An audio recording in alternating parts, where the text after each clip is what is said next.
का हिजाब अपने हाथों से हटा दिया। वीडियो सोशल मीडिया पर वायरल हो गया। वायरल होते ही सियासी पारा हाई हो गया और विपक्षी पार्टियों ने सीएम नीतीश कुमार की दिमागी हालत पर ही इसके बाद सवाल खड़े कर दिए। तो वहीं दूसरी तरफ जेडीयू मुख्यमंत्री की हरकत को लेकर के डिफेंसिव मोड में है। अब ये रिपोर्ट देखिए।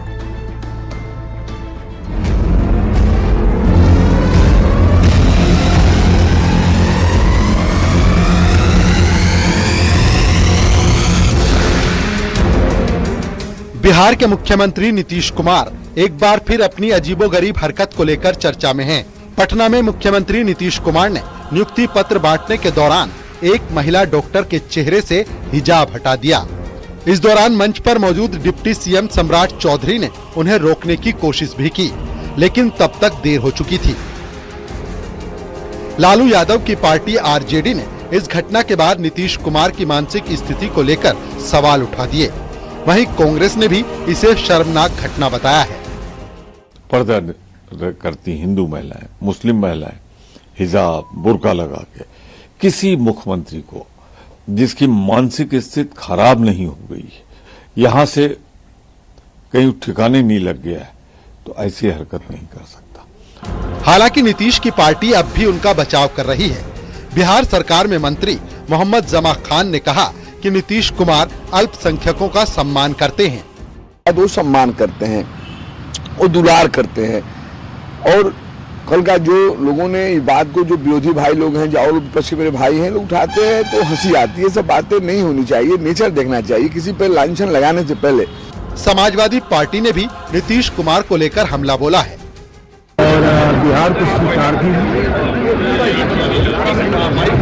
इनके बारे में क्या कहा जा सकता है? ये तो बिहार की जनता को सोचना चाहिए ना, ये उनकी पहली गलती थोड़ी है। इसके पहले विधानसभा में भी आपने क्या बोला था सुना। और उन्होंने किन परिस्थितियों में इस तरीके का काम किया है जो किसी मजहब को ठेस पहुंचे, ये बेहतर वही जानते हैं, लेकिन जो देखने को मिल रहा है वो संदेश अच्छा नहीं है।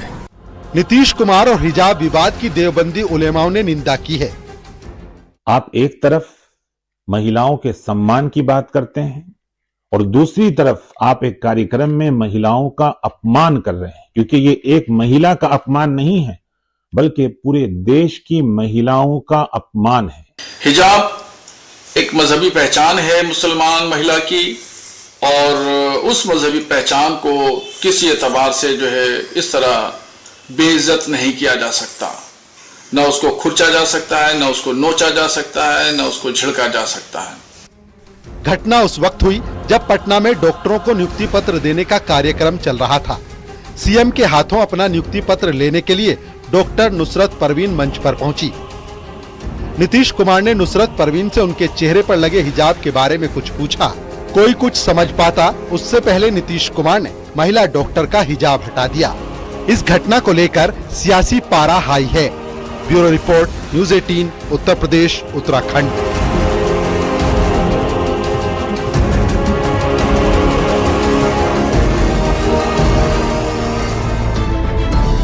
तो वहीं यूपी में घुसपैठियों की तलाश चल रही है। उन्हें डिटेंशन सेंटर में रखने की तैयारी हो चुकी है। अवैध बस्तियों में घुसपैठिए ढूंढे जा रहे हैं, लेकिन लखनऊ समेत राज्य के कई जिलों में घुसपैठिए भाग चुके हैं। लखनऊ के हजरतगंज के डालीबाग इलाके में एक बस्ती, जिसमें पूरा का पूरा अब सन्नाटा पसरा हुआ है। ये रिपोर्ट देखिए।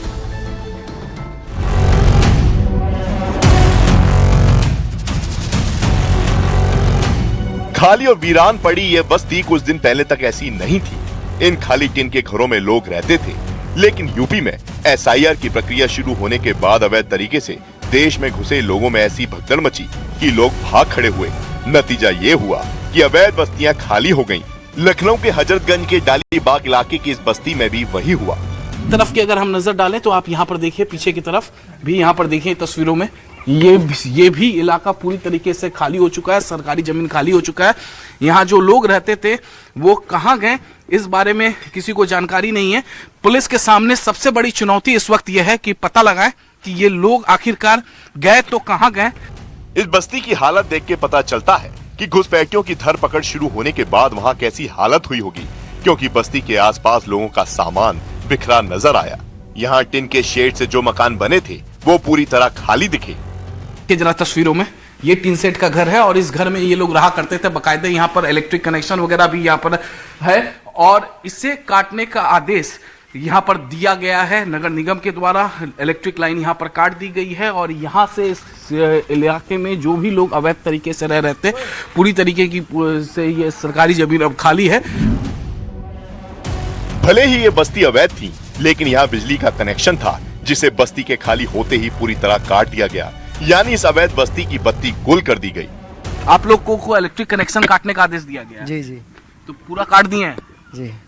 अब यहाँ से लोग पलायन कर गए, भाग गए, फरार हो चुके हैं। कहाँ गए हैं इसकी जानकारी? इसका कोई जानकारी नहीं। यूपी में मुख्यमंत्री योगी आदित्यनाथ के आदेश के बाद डिटेंशन सेंटर बनाए गए जिसमें बांग्लादेशी घुसपैठियों और रोहिंग्याओं को रखा जा रहा है, लेकिन खबर आई कि बड़ी संख्या में लोग इस वजह से भाग गए क्योंकि उन्हें डर था कि वो पुलिस की हत्या न चढ़ जाए। इस बीच मुख्यमंत्री लक्षी है, वहीं दूसरी ओर जो लोग यूपी के वोटर हैं और किसी तरह से SIR फॉर्म नहीं भर पाए हैं उनकी खोज की जा रही है ताकि घुसपैठियों के चक्कर में वो लोग वोटर लिस्ट से बाहर न हो जाएं जिनका वोटर लिस्ट में होने का हक है।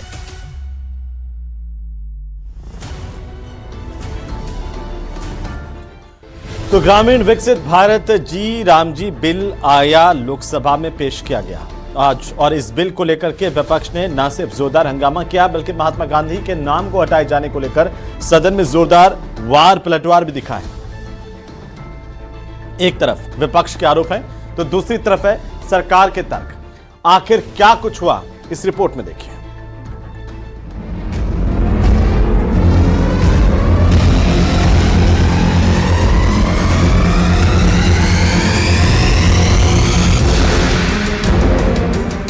संसद के शीतकालीन सत्र में भारी हंगामा हुआ।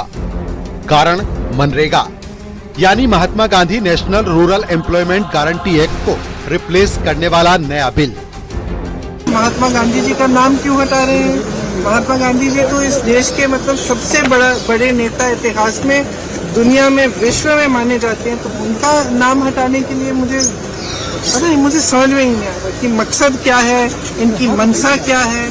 सदन चल नहीं रहा है, फालतू में हम डिस्कशन भी कर रहे हैं तो पता नहीं कैसी चीजों पे कर रहे हैं, जो असली समस्याएं हैं उन पे कर नहीं रहे हैं। केंद्रीय ग्रामीण विकास मंत्री शिवराज सिंह चौहान ने लोकसभा में विकसित भारत गारंटी फॉर रोजगार एंड आजीविका मिशन ग्रामीण बिल 2025 पेश किया, जिसे वीबी जी रामजी या आम बोलचाल में जी रामजी बिल कहा जा रहा है। महात्मा गांधी जी की भी मानते हैं और उन्हीं के विचारों पर आधारित, पंडित दीनदयाल उपाध्याय जी के विचारों पर आधारित गरीब कल्याण की कई योजनाएं ये सरकार मोदी जी के नेतृत्व में चला रही है। बिल पेश होते ही विपक्ष ने जोरदार विरोध किया। सदन में हंगामा हुआ, कार्यवाही भी स्थगित करनी पड़ी। विपक्षी सांसदों ने संसद परिसर में गांधी प्रतिमा तक मार्च भी किया। अब सवाल ये कि आखिर इस बिल में ऐसा क्या है जो इतना हंगामा हो रहा है। 2005 के मनरेगा कानून को रिप्लेस करेगा। रोजगार गारंटी बढ़कर 125 दिन हो जाएगी। फोकस सस्टेनेबल जीवन यापन, इंफ्रास्ट्रक्चर और क्लाइमेट कंडीशंस पर फोकस। नई योजना सप्लाई आधारित होगी। केंद्र सरकार राज्यवार बजट तय करेगी। योजना सिर्फ नोटिफाइड एरिया में लागू होगी।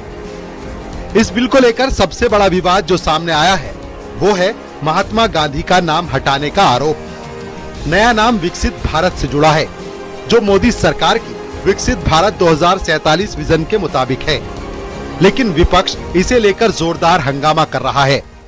सर, ये जो कानून है इसके तहत हमारे गरीब भाई बहनों को जो रोजगार की कानूनी गारंटी मिलती है, जो अधिकार मिलता है, वो इस योजना में मांग के आधार पर संचालित होता है। मतलब जहां जहां रोजगार की मांग है वहां इस योजना द्वारा 100 दिनों का रोजगार अनिवार्य है, देना अनिवार्य है। उधर सरकार का कहना है कि मनरेगा 20 साल पुराना हो चुका है। ग्रामीण भारत अब बदल चुका है। बेहतर कनेक्टिविटी, हाउसिंग और डिजिटल एक्सेस है, इसीलिए नया फ्रेमवर्क जरूरी है। To remove the name Mahatma Gandhi is to strip the bill of its moral compass and its historical legitimacy, and then to have two languages in the title, just to make the acronym Ji Ramji is not just a violation of Article 348 as pointed out in the previous discussion, but it also reminds me of a song, of a lyric from my childhood, sir. मेरे बचपन में ये गाते थे, देखो ये दीवानो ओ दीवानो ये काम मत करो, राम का नाम बदनाम मत करो. And in this particular case it's a real. विपक्ष के आरोप है 100 की जगह 125 दिन रोजगार गारंटी। सरकार के तर्क है 100 दिन की जगह 125 दिन रोजगार गारंटी। सिर्फ मजदूरी नहीं बल्कि सशक्तिकरण पर जोर। कृषि सीजन में 60 दिन का पॉज, 1 हफ्ते या 15 दिन में भुगतान। वहीं विपक्ष के आरोप हैं महात्मा गांधी का नाम हटाना अपमान। राइट टू वर्क खत्म हो रहा है, अब बजट केंद्र तय करेगा, राज्यों पर बोझ बढ़ाया जाएगा। और ये भाग जाएंगे, ये सुनेंगे ना फिर भाग जाएंगे, चर्चा का मांग करता फिर भागेंगे, ऐसा नहीं होता है। जो देश हित में बिल पारित करना है वो तो हम पारित करके ही रहेंगे, लेकिन आप लोग बहस में हिस्सा लीजिए, हमारे कोई आपत्ति नहीं, हम लोग सुनने के लिए हमेशा तैयार रहते हैं। विपक्ष इसे गरीब विरोधी और गांधी विरोधी बता रहा है। अब बिल अगर पास होता है तो ग्रामीण रोजगार की तस्वीर बदल सकती है। एक तरफ ज्यादा दिन और मॉडर्न फोकस में है, तो दूसरी तरफ विपक्ष के आरोप है कि कानूनी गारंटी कमजोर होने का डर सच हो सकता है। सरकार इसे अपग्रेड बता रही है, विपक्ष पुरानी स्कीम को बचाने की लड़ाई। अब आगे की बहस दिलचस्प होगी। Bureau report, news 18।